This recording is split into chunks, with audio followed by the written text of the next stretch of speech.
ഇന്ന് നമ്മുടെ ഇടയിൽ ഒരുപാട് പേരിൽ ഏനോറെക്ടൽ കണ്ടീഷൻസ് ഒരുപാട് കാണാറുണ്ട്. അപ്പം അതിൽ ഏറ്റവും കോമൺ ആയിട്ട് പറയുന്ന ഒന്നാണ് പൈൽസ് അല്ലെങ്കിൽ മൂലക്കുരു എന്നുള്ള ഒരു കണ്ടീഷൻ. ഇപ്പം ഈ ഒരു കണ്ടീഷൻ നമുക്ക് എന്തോ ഉണ്ടോ പുറത്ത് പറയാനോ അല്ലെങ്കിൽ ഡോക്ടറെ കൺസൾട്ട് ചെയ്യാനോ ഒരുപാട് പേര് മടിക്കുന്നുണ്ട്. അപ്പം ഇങ്ങനെയുള്ള ആൾക്കാർക്ക് നമുക്ക് ഡയറ്റിലൂടെ ഒരു പരിധി വരെയൊക്കെ ഇത് കൺട്രോൾ ചെയ്യാൻ പറ്റും. അപ്പം ആദ്യത്തെ ഒരു സ്റ്റേജ് അല്ലെങ്കിൽ ഇത് വരാൻ ചാൻസ് ഉള്ളവർക്ക് എങ്ങനെയായിരിക്കണം അവരുടെ ഭക്ഷണ നിയന്ത്രണം, അവർക്കത് എങ്ങനെയൊക്കെ മാറ്റാൻ പറ്റും, എന്തൊക്കെ കാര്യങ്ങൾ ശ്രദ്ധിക്കണം എന്നൊക്കെ നമുക്ക് ഈ വീഡിയോയിലൂടെ നോക്കാം. ഞാൻ ഡോക്ടർ പ്രിയ, കലോഞ്ചി ഡയറ്റിലെ മെഡിക്കൽ ഓഫീസറാണ്.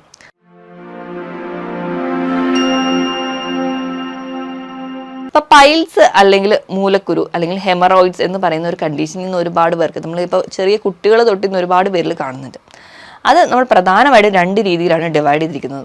ഒന്നാമത്തേന്ന് പറഞ്ഞാൽ എക്സ്റ്റേണൽ പൈൽസ് അല്ലെങ്കിൽ ബാഹ്യമായിട്ട് കാണുന്ന പൈൽസ്, അല്ലെങ്കിൽ ഇന്റേണൽ പൈൽസും ഉണ്ട്. അപ്പോൾ ഒന്നാമതായിട്ട് നമുക്ക് ഇന്റേണൽ പൈൽസ് അല്ലെങ്കിൽ ആന്തരിക പൈൽസിനെ കുറിച്ച് നോക്കാം.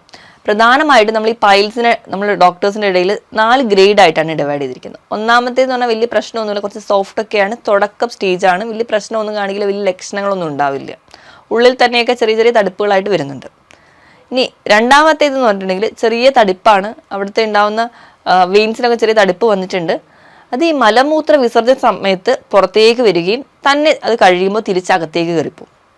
ഗ്രേഡ് 3 എന്ന് പറഞ്ഞാൽ മലമൂത്ര വിസർജന സമയത്തേക്ക് പുറത്തേക്ക് വരികയും പക്ഷെ തന്നെ അകത്തോട്ട് പോവില്ല, നമ്മൾ കൈവിരലുകൾ കൊണ്ട് പ്രസ് ചെയ്ത് അകത്തേക്ക് കയറ്റിയാൽ മാത്രമേ അകത്തോട്ട് പോവുള്ളൂ. ഗ്രേഡ് 4 എന്ന് പറഞ്ഞാൽ ഫുൾ ടൈം അത് പുറത്തേക്ക് പ്രൊലാക്സ് ചെയ്ത് കിടക്കുന്ന ഒരു കണ്ടീഷനാണ്. പൈൽസ് എന്ന് പറഞ്ഞാൽ തന്നെ നമുക്കറിയാം നമ്മുടെ ഏനോറെക്ടൽ കണ്ടീഷൻ, അതായത് മലദ്വാരത്തിന് ചുറ്റും ആ ഒരു ഏരിയയിൽ ഉണ്ടാകുന്ന സിരകൾക്ക് അല്ലെങ്കിൽ വെയിൻസിനൊക്കെ ഉണ്ടാകുന്ന വീക്കമാണ്. പല കാരണങ്ങൾ കൊണ്ട് നമുക്കത് ഉണ്ടാവാറുണ്ട്. അപ്പോൾ നമ്മൾ കൂടുതലായിട്ടും കാണുന്ന ഈ ഇന്റേണൽ പൈൽസ് ആണ്. ഇനി എക്സ്റ്റേണൽ പൈൽസ് കാണുകയാണെങ്കിൽ അല്ലെങ്കിൽ ബാഹ്യമായിട്ട് കാണുന്ന പൈൽസ് കൊണ്ട് സ്കിൻ ടാഗ് പോലെ അവിടെ എപ്പോഴും സ്ഥിരമായിട്ട് നിൽക്കുന്ന ഒന്നെയാണ് നമ്മൾ എക്സ്റ്റേണൽ പൈൽസ് എന്ന് പറയാറ്. അപ്പോൾ ഈ പല കാരണങ്ങൾ കൊണ്ട് ഈ ഒരു പൈൽസ് ഉണ്ടാവുന്നുണ്ട്. ഇന്ന് ഒരുപാട് പേരിലും അത് കാണാൻ ഒരു കാരണം ഒന്നാമതെന്ന് പറഞ്ഞാൽ നമ്മുടെ ഭക്ഷണ രീതിയാണ്.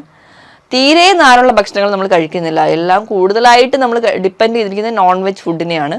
നമ്മളിങ്ങനത്തെ ഒരു ഭക്ഷണ രീതിയാണ്. വെള്ളം കൂടി വളരെ കുറവാണ്, കുടിക്കുന്നെങ്കിൽ തന്നെ ഒരുപാട് കാർബണേറ്റഡ് അല്ലെങ്കിൽ സോഫ്റ്റ് ഡ്രിങ്ക്സ് ആണ് കുടിക്കാറ്. പ്രത്യേകിച്ച് വ്യായാമമൊന്നുമില്ല, അതുകൊണ്ട് തന്നെ നമ്മുടെ ആ ഒരു ഏനോറെക്ടൽ ഏരിയയിൽ ഉണ്ടാകുന്ന മസിൽസുകളിന് പ്രത്യേകിച്ച് ഒരു ആയാസമൊന്നും ഉണ്ടാവുന്നില്ല. അപ്പം ഇതെല്ലാം കൂടി ചേർന്നിട്ടാണ് ഇന്ന് പൈൽസിൻ്റെ ബുദ്ധിമുട്ട് അനുഭവം. ഇന്ന് ചെറിയ കുട്ടികൾ തൊട്ട് മുതിർന്ന ആൾക്കാർ വരെ ഈ പൈൽസ് ഉണ്ടെങ്കിലും നമ്മൾ കൃത്യമായി ട്രീറ്റ് ചെയ്തില്ലെങ്കിൽ ഇതിന് ഒരുപാട് ദോഷഫലങ്ങളുണ്ട്. അവിടെ ത്രോംബോസിസ് വരികയും അല്ല ഒരു ഏരിയയിൽ ഇൻഫെക്ഷൻ ഉണ്ടാവുകയും അല്ലെങ്കിൽ നമുക്ക് കംപ്ലീറ്റ്ലി ഭയങ്കര ഒരു കോൺസ്റ്റിപ്പേഷൻ ഹിസ്റ്ററിയിലോട്ട് തന്നെ ഇത് പോകും. അപ്പം എന്തൊക്കെയാണ് ഇതിനുള്ള കാരണങ്ങൾ നോക്കിക്കഴിഞ്ഞാൽ ഒന്നാമത് ഞാൻ ഭക്ഷണ രീതി പറഞ്ഞു. രണ്ടാമത്തെ ഒരു കാരണം എന്ന് പറഞ്ഞിട്ടുണ്ടെങ്കിൽ സമയത്ത് തന്നെ മലമൂത്ര വിസർജനം നടക്കുന്നില്ലെങ്കിൽ നമ്മൾ കൃത്യസമയത്ത് ടോയ്ലറ്റിൽ പോകാതെ തന്നെ പിടിച്ച് യാത്രയൊക്കെ പോകുന്നതിനിടയിലാണ് ആ ഒരു തോന്നലുണ്ടായാൽ പോലും അത് പിടിച്ചു വെക്കുന്നതിൻ്റെ ഭാഗമായിട്ട് മലം വീണ്ടും ഹാർഡായി പോവുകയും അതിൻ്റെ ഭാഗമായിട്ട് നമുക്ക് ആ ഒരു പൈൽസ് ഉണ്ടാവാൻ ചാൻസ് ഉണ്ട്. ഇനി മൂന്നാമത്തെ ഒരു കാരണം നമ്മുടെ ബോഡി വെയിറ്റ് കൂടും. ബോഡി വെയിറ്റ് കൂടുന്ന സമയത്ത് നമ്മുടെ ആ ഒരു ഏനോറെക്ടൽ ഏരിയയിൽ കുറച്ചുകൂടെ കംപ്രഷൻ തോന്നുകയും കുറച്ചുകൂടെ പ്രഷർ അനുഭവിക്കുകയും അതിൻ്റെ ഭാഗമായിട്ട് നമുക്ക് പൈൽസ് ഉണ്ടാവാൻ കാരണമാവുന്നുണ്ട്.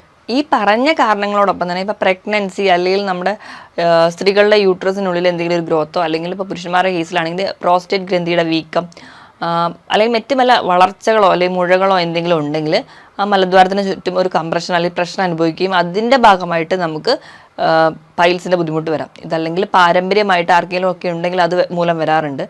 ഇനി നമ്മുടെ ഒരു ലൈഫ് സ്റ്റൈൽ അല്ലെങ്കിൽ നമ്മൾ കൂടുതൽ ഭാരം ഉയർത്തുന്ന ജോലിയൊക്കെ ചെയ്യുകയാണെങ്കിലും ആ ഒരു മലദ്വാരത്തിന് ചുറ്റും കുറച്ചുകൂടെ പ്രഷർ അനുഭവിക്കാം, അതിൻ്റെ ഭാഗമായിട്ട് വരാം.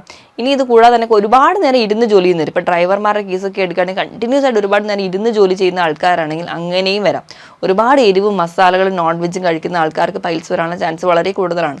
ഇതോടൊപ്പം തന്നെ ലിവറിന് കംപ്ലയിൻസ് ഉള്ളവർക്കും BP കൂടുതലായിട്ട് നിൽക്കുന്നവർക്കും ഒരു കോൺസ്റ്റിപ്പേഷനും അതുമായി ബന്ധപ്പെട്ട് പൈൽസ് വരാൻ ചാൻസ് കൂടുതലാണ്. ഇനി കണ്ടിന്യൂസ് ആയിട്ട് വയറിളക്കമായിട്ട് പ്രസന്റ് ചെയ്യുന്ന ആൾക്കാർക്ക്, ഇപ്പോൾ IBS പോലെയുള്ള രോഗങ്ങൾ ഉള്ളവർക്ക് തുടക്കം സ്റ്റേജിൽ ഇപ്പോൾ വയറിളക്കം തന്നെയാണ് പ്രസന്റ് ചെയ്യുന്നതെങ്കിൽ ഈ ഒരു ടൈമിൽ നമുക്ക് പിത്തരസം കൂടി ഒരുപാട് പുറത്തേക്ക് വരുന്നുണ്ട്. ഈ ഒരു പിത്തരസം കണ്ടിന്യൂസ് ആയിട്ട് വരുന്നതിൻ്റെ ഭാഗമായിട്ട് ആ ഒരു ഏരിയയിലേക്ക് ഉണ്ടാവുന്ന ടിഷ്യൂസ് ഒക്കെ അല്ലെങ്കിൽ ആ ഒരു മലദ്വാരത്തിന് ചുറ്റും ഉണ്ടാവുന്ന ആ ഒരു കോശങ്ങൾക്ക് നീർക്കെട്ട് ഉണ്ടാവുകയും ഇറിറ്റേഷൻ ഉണ്ടാവുകയും അത് പിന്നെ മലബന്ധമായിട്ട് മാറാറുണ്ട്. കുറച്ച് ഒരു ഏജിലെത്തുമ്പോൾ ഒരു 50-60 വയസ്സ് ആ ഒരു ഏജിലൊക്കെ എത്തുമ്പോൾ ഒരുപാട് പേർക്ക് പറയാൻ കാരണം എന്ന് വെച്ചിട്ടുണ്ടെങ്കിൽ ഈ ഒരു മലബന്ധം ഉണ്ടാവാൻ കാരണം എന്ന് പറഞ്ഞാൽ ആ ഒരു ഏജ് ആകുമ്പോഴത്തേക്കും അവിടെ ഉണ്ടാവുന്ന സിരകൾക്ക് കുറച്ചുകൂടെ വീക്ക് ആവുകയും അല്ലെങ്കിൽ ആ ഒരു സിരകളിൽ സപ്പോർട്ട് ചെയ്യുന്ന ടിഷ്യൂസിനോ അല്ലെങ്കിൽ കോശങ്ങൾക്ക് കുറച്ചുകൂടെ ഒരു ബലക്കുറവ് ഉണ്ടാവുകയും അതിൻ്റെ ഭാഗമായിട്ട് ആ സിരകൾക്ക് കുറച്ചുകൂടെ വീക്കം വരികയും അങ്ങനെ അവർക്ക് പൈൽസ് അല്ലെങ്കിൽ ഹെമറോയിഡ്സ് പോലെയുള്ള കണ്ടീഷൻസ് ഉണ്ടാവാനുള്ള ചാൻസ് വളരെ കൂടുതലാണ്. ഇതൊക്കെയാണ് പ്രധാനമായിട്ടും പൈൽസ് അല്ലെങ്കിൽ ഹെമറോയിഡ്സ് ഉണ്ടാവാനുള്ള കാരണങ്ങൾ. ഇത് പ്രസന്റ് ചെയ്യുന്നത് എങ്ങനെയാണെന്ന് വെച്ചാൽ പല ആൾക്കാർക്കും പല രീതിയിലായിരിക്കും അത് പ്രസന്റ് ചെയ്യുക. ചില ആൾക്കാർക്ക് അത് ബ്ലീഡിംഗ് ആയിട്ട് തന്നെ പ്രസന്റ് ചെയ്യും. മലത്തിന് മുൻപായിട്ടോ അല്ലെങ്കിൽ മലത്തോടൊപ്പം അല്ലെങ്കിൽ മലത്തിന് ശേഷമായിട്ടോ ബ്ലീഡിംഗ് ആയിട്ട് പ്രസന്റ് ചെയ്യാറുണ്ട്. ചില ആൾക്കാർക്കാണെങ്കിൽ ബ്ലീഡിങ്ങിന് അപ്പുറമായിട്ട് ഭയങ്കരമായ നടുവേദനയായിരിക്കും. മലം പോകാൻ നേരത്തോ അല്ലെങ്കിൽ അതിന് മുൻപേ കണ്ടിന്യൂസ് ആയിട്ട് അവർക്ക് നടുവേദനയായിട്ട് പ്രസന്റ് ചെയ്യുന്നവരുണ്ട്. മലദ്വാരത്തിന് ചുറ്റും ചൊറിച്ചിലായിട്ട് നിൽക്കുന്ന ആൾക്കാരുണ്ട്. ചില ആൾക്കാർക്ക് അവിടെ എപ്പോഴും തൊടുമ്പോൾ ഒരു ഇറിറ്റേഷൻ ആയിട്ട് തോന്നാറുണ്ട്. അങ്ങനെ പല രീതിയിലും പല ആൾക്കാരിലും പല ലക്ഷണങ്ങളായിട്ടാണ് കാണാറ്. അപ്പം ഇങ്ങനത്തെ ബുദ്ധിമുട്ടുകളൊക്കെ കാണുമ്പോൾ നമ്മളെപ്പോഴും നമുക്ക് ഈ പുറത്ത് പറയാൻ മടിയുള്ളതാണ്, ഒരു ഡോക്ടറെ കാണിക്കാൻ മടിയുള്ളത് കൊണ്ട് നമ്മൾ ചികിത്സിക്കാതിരിക്കും. പക്ഷേ ഈ കണ്ടീഷൻ നിന്ന് പോയി കഴിഞ്ഞാൽ അത് മറ്റ് പല കോംപ്ലിക്കേഷനിലോട്ട് എത്തും.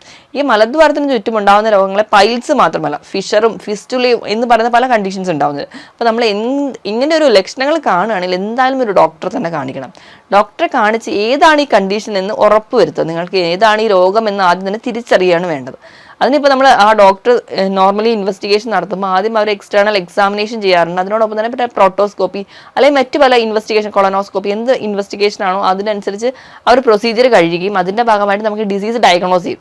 ഡിസീസ് ഡയഗ്നോസ് ചെയ്ത് കഴിഞ്ഞ ശേഷം മാത്രമാണ് നമ്മൾ ആ ഒരു മാനേജ്മെൻറ്റ് സൈഡിനെ കൂട്ട് ചിന്തിക്കേണ്ടത്. മാനേജ്മെൻറ്റ് സൈഡിലോട്ട് വരുമ്പോൾ നമുക്ക് ഏറ്റവും ആദ്യം വേണ്ടത് നമ്മുടെ ലൈഫ് സ്റ്റൈൽ മോഡിഫിക്കേഷനാണ്. ലൈഫ് സ്റ്റൈൽ മോഡിഫിക്കേഷൻ ഏറ്റവും ആദ്യം പറയേണ്ടത് ഭക്ഷണ നിയന്ത്രണവും രണ്ടാമതായിട്ട് വ്യായാമവുമാണ്.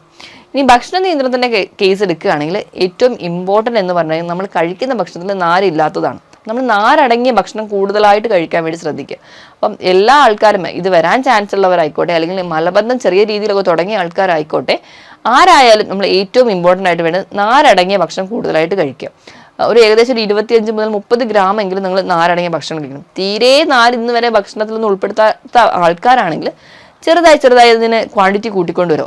ഒറ്റയടിക്ക് തന്നെ ഈ ഒരു ലെവലിലേക്ക് അല്ലെങ്കിൽ കൂടിയ ക്വാണ്ടിറ്റിയിൽ നാരുകൾ ചേർക്കാതിരിക്കുക, കുറഞ്ഞ അളവിൽ അതിന് കൂട്ടിക്കൊണ്ടേയിരിക്കുക. അപ്പം നാരുകൾ ഒരുപാട് കഴിക്കുക. അപ്പം അതിന് വേണ്ടിയിട്ട് നിങ്ങൾക്ക് കൂടുതലായിട്ട് ഡിപ്പെൻഡ് ചെയ്യാൻ പറ്റുന്ന ഒന്നാണ് ഇലക്കറികൾ. ഇലക്കറികളിൽ ഇപ്പോൾ മുരിങ്ങ ഇല ആയിക്കോട്ടെ, ചീര ഇല ആയിക്കോട്ടെ, എല്ലാ തരത്തിലുള്ള ഇലക്കറികൾ നിങ്ങൾക്ക് കഴിക്കാവുന്നതാണ്. അതോടൊപ്പം തന്നെ cruciferous vegetables, broccoli, cabbage, cauliflower ഇതൊക്കെ നിങ്ങൾക്ക് കഴിക്കാം. ഇനി പച്ചക്കറികളുടെ കേസാണെങ്കിൽ ഏറ്റവും ഇമ്പോർട്ടൻ്റ് എന്ന് പറയുന്നത് ബീൻസ് ആണ്. ഇതിൽ ധാരാളം സോലുബിൾ ഫൈബേഴ്സും ഇൻസോലുബിൾ ഫൈബേഴ്സും ഒക്കെ അടങ്ങിയിട്ടുണ്ട്. ഇത് ആ മലദ്വാരത്തിന് ചുറ്റുമുണ്ടാകുന്ന നീർക്കെട്ട് ഒരു പരിധി വരെ കുറയ്ക്കുന്നുണ്ട്. അതോടൊപ്പം തന്നെ നമുക്ക് ആ ഒരു മോശം കുറച്ചുകൂടി ഈസി ആയിട്ട് പോകാൻ സഹായിക്കുന്നുണ്ട്. ഈ ഭക്ഷണങ്ങൾ സ്ഥിരമായിട്ട് നമ്മൾ കഴിച്ചിരിക്കണം. നമ്മൾ എത്രത്തോളം നോൺ വെജ് കഴിക്കുന്നുണ്ടോ അപ്പം അത് നമുക്ക് ഈ കംപ്ലയിൻസ് കൂടുതലായിട്ട് വഷളാക്കുന്നു. അപ്പം അതിനെ ഓവർകം ചെയ്യാൻ വേണ്ടി നമ്മൾ ഈ പറഞ്ഞ ഇലക്കറികളും ഫൈബർ അടങ്ങിയ ഭക്ഷണങ്ങളും കഴിക്കുന്നത് വളരെ നല്ലതാണ്. ഇനി ഈ ഒരു ഭക്ഷണം കഴിക്കുന്നതിനോടൊപ്പം തന്നെ നമ്മൾ ചായയോ കാപ്പിയോ അധികം കഴിക്കുന്നവരാണെങ്കിൽ ആ ഒരു ശീലം, അതുപോലെ തന്നെ കാർബണേറ്റഡ് ഡ്രിങ്ക്സോ അല്ലെങ്കിൽ കോള പോലുള്ള ഡ്രിങ്ക്സ് ഒക്കെ കഴിക്കുന്ന ആൾക്കാരാണെങ്കിൽ അത് കംപ്ലീറ്റ്ലി സ്റ്റോപ്പ് ചെയ്യണം. അതോടൊപ്പം തന്നെ മദ്യപാനം കംപ്ലീറ്റ്ലി നിർത്തണം. കാരണം മദ്യം എന്ന് പറയുമ്പോൾ നമ്മുടെ ശരീരത്തിൽ വീണ്ടും ഡീഹൈഡ്രേഷൻ ഉണ്ടാക്കുന്ന ഒരു കാര്യമാണ്. അപ്പോൾ ഈ കോൺസ്റ്റിപ്പേഷൻ ഉള്ള ഒരാൾക്ക് മദ്യം കുടിക്കുമ്പോൾ വീണ്ടും ഡീഹൈഡ്രേഷൻ ഉണ്ടാക്കുന്നു, അത് വീണ്ടും മലം മുറുകുന്നു, അത് നമുക്ക് വീണ്ടും പൈൽസ് ഉണ്ടാവാനുള്ള കാരണമാകുന്നു. അപ്പോൾ അത് നിങ്ങൾ കംപ്ലീറ്റ്ലി സ്റ്റോപ്പ് ചെയ്യണം. ഇനി എന്തെങ്കിലും തരത്തിലുള്ള ഒരു വ്യായാമം നിങ്ങൾ നിങ്ങളുടെ ലൈഫ് സ്റ്റൈലിൽ കൊണ്ടുവരാം. അപ്പോൾ നിങ്ങൾക്ക് എന്ത് തരത്തിലുള്ള ഒരു വ്യായാമം ആയിക്കോട്ടെ, ആഴ്ചയിൽ 5 ദിവസമെങ്കിലും 1/2 മുതൽ 3/4 മണിക്കൂറെങ്കിലും നിങ്ങൾ കൃത്യമായിട്ട് ഒരു വ്യായാമം തന്നെ ചെയ്തിരിക്കണം. അപ്പോൾ അതുകൂടി ഉണ്ടെങ്കിൽ നമുക്ക് ആ ഒരു ഏരിയയിൽ ഉണ്ടാകുന്ന മസിൽസ് കുറച്ചും കൂടി സപ്പോർട്ട് ചെയ്യും, ഒരു ബ്ലഡ് സപ്ലൈ ഒക്കെ കുറച്ചുകൂടി പ്രോപ്പറായിട്ട് നടക്കുകയും ചെയ്യും. അപ്പം നമുക്ക് കുറച്ചുകൂടി ഈസി ആയിട്ട് ഈ ഒരു കണ്ടീഷനെ ഓവർകം ചെയ്യാൻ പറ്റും. ഇനി നമുക്ക് എന്തൊക്കെ ഭക്ഷണം കഴിക്കണമെന്ന് പറഞ്ഞു. ഇനി കഴിക്കാൻ പാടില്ലാത്ത ഭക്ഷണങ്ങൾ എടുക്കുകയാണെങ്കിൽ നമ്മൾ ഏറ്റവും ആദ്യം പറയുന്ന ഒന്നാണ് നോൺ വെജ് കംപ്ലീറ്റ്ലി ഒഴിവാക്കുക. അപ്പോൾ ഈ നോൺ വെജ് കംപ്ലീറ്റ്ലി ഒഴിവാക്കുക എന്ന് പറയാനുള്ള ബേസിക് കാരണം എന്ന് പറഞ്ഞാൽ ഈ നോൺ വെജിറ്റേറിയൻ ഭക്ഷണം, ഇപ്പം ചിക്കൻ, ബീഫ് എന്തും ആയിക്കോട്ടെ, അപ്പോൾ ഇതിലെല്ലാം ഉള്ളതെന്ന് പറഞ്ഞിട്ടുണ്ടെങ്കിൽ പ്രോട്ടീൻ മാത്രമാണ്, യാതൊരു തരത്തിലുള്ള ഫൈബറും അടങ്ങിയിട്ടില്ല. അതുകൊണ്ടാണ് നമ്മൾ ചിക്കനും അല്ലെങ്കിൽ ബാക്കി നോൺ വെജ് കംപ്ലീറ്റ്ലി നിർത്തുക എന്ന് പറയുന്നത്. ഇനിയിപ്പോൾ നിങ്ങൾ ചിക്കൻ കഴിക്കുന്നവരാണെങ്കിൽ നാടൻ കോഴി ഒട്ടും കഴിക്കാതിരിക്കുക. കാരണം അതിൽ വാട്ടർ കണ്ടന്റ് വളരെ കുറവാണ്.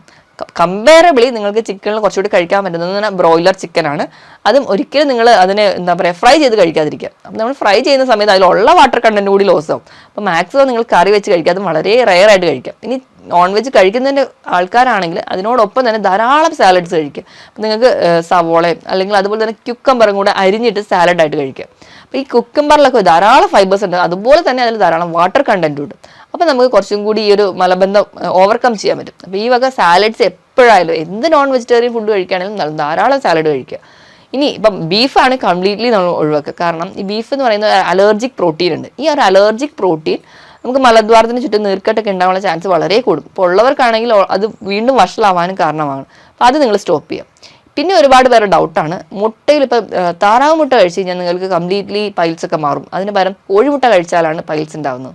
അതും തെറ്റായൊരു ധാരണയാണ്. അപ്പോൾ മുട്ടയിൽ ഉള്ളത് എന്ന് പറഞ്ഞാൽ രണ്ടിലും സെയിം ആണ്. ഇപ്പം ഉള്ള കൊഴുപ്പും പ്രോട്ടീനും ഒക്കെ സെയിം ആണ്. നിങ്ങൾ മുട്ട കഴിച്ചാലും ഈ പറയുന്ന രീതിയിൽ ഫൈബേഴ്സ് ഒന്നും ഇല്ലാത്തതുകൊണ്ടാണ് ഈ മുട്ടയും അതുപോലെ തന്നെ ഇറച്ചിയൊക്കെ കംപ്ലീറ്റ്ലി അവോയ്ഡ് ചെയ്യാൻ പറയുന്നത്.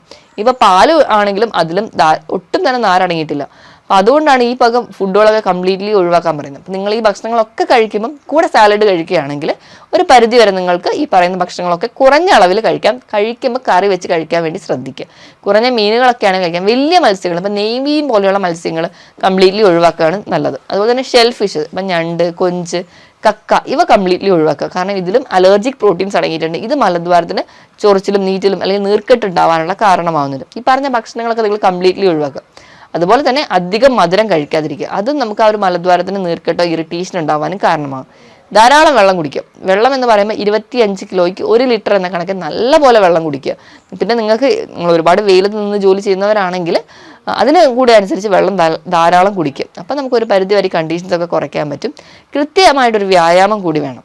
ഈ പറഞ്ഞ ഭക്ഷണ രീതിയും അതുപോലെ തന്നെ നല്ലൊരു വ്യായാമം ഒക്കെ ഉണ്ടെങ്കിൽ ഈസി ആയിട്ട് നമുക്ക് തുടക്കത്തിലെ ഒരു സ്റ്റേജ് ആണെങ്കിൽ നമുക്ക് കംപ്ലീറ്റ്ലി മാറ്റാൻ പറ്റുന്ന ഒരു കണ്ടീഷനാണ് പൈൽസ് എന്ന് പറയുന്നത്. അപ്പോൾ നമ്മൾ സ്വയം ചികിത്സിക്കാതിരിക്കുക, അല്ലെങ്കിൽ നമ്മൾ പറയാൻ മടിച്ചിട്ട് നമ്മൾ തന്നെ നമ്മുടെ വീട്ടിലെ ചെറിയ പൊടിക്കൈകളൊക്കെ ചെയ്തുകൊണ്ടിരിക്കുന്നതിന് പകരം ഈ പറഞ്ഞ രീതിയിൽ ഫുഡൊക്കെ ഒന്ന് ആദ്യം തന്നെ മോഡിഫൈ ചെയ്യാൻ വേണ്ടി ശ്രമിക്കുക. ഇനി അതിനോടൊപ്പം തന്നെ നിങ്ങൾക്ക് സിറ്റ്സ് ബാത്ത് ശ്രമിച്ചു നോക്കാവുന്നതാണ്. സിറ്റ്സ് ബാത്ത് എന്ന് പറയുമ്പോൾ ചെറിയ ചൂടുവെള്ളം, ചൂടെന്ന് പറഞ്ഞാൽ ഒരു വാം വാട്ടർ എടുക്കുക ഒരു ബേസിനിൽ, അതിലേക്ക് ഒരു നുള്ള നിങ്ങൾക്ക് ഉപ്പ് ആഡ് ചെയ്യാം, അല്ലെങ്കിൽ ഇപ്സം സോൾട്ട്, പൊട്ടാസ്യം പെർമാഗ്നേറ്റ്, അല്ലെങ്കിൽ ഒലിവ് ഓയിലോ ഇതിൽ ഏതെങ്കിലുമൊക്കെ ഒന്ന് ആഡ് ചെയ്തിട്ട് ഒരു 10 മുതൽ 15 മിനിറ്റെങ്കിലും അതിൽ ആ വെള്ളത്തിൽ ഇരിക്കാൻ വേണ്ടി നോക്കുക. അങ്ങനെ നോക്കുകയാണെങ്കിൽ ആ ഒരു ഏരിയയിലൊക്കെ ഉണ്ടാകുന്ന നീർക്കെട്ടും വീക്കവും അല്ലെങ്കിൽ ഒരു മുറുക്കവും ഒക്കെ കുറയുന്നതായിട്ട് കാണാം. കുറച്ചുകൂടി ഈസി ആയിട്ട് മോഷൻ പാസ് ചെയ്യാനും പറ്റും. ഞാൻ ഈ പറഞ്ഞ കാര്യത്തിൽ എന്തെങ്കിലും ഡൗട്ട് ഉണ്ടെങ്കിൽ നിങ്ങൾ താഴെ കാണുന്ന നമ്പറിൽ കോൺടാക്ട് ചെയ്യുക. മറ്റൊരു ഹെൽത്ത് ടോപ്പിക്കുമായിട്ട് വീണ്ടും കാണുന്നത് വരെ നന്ദി.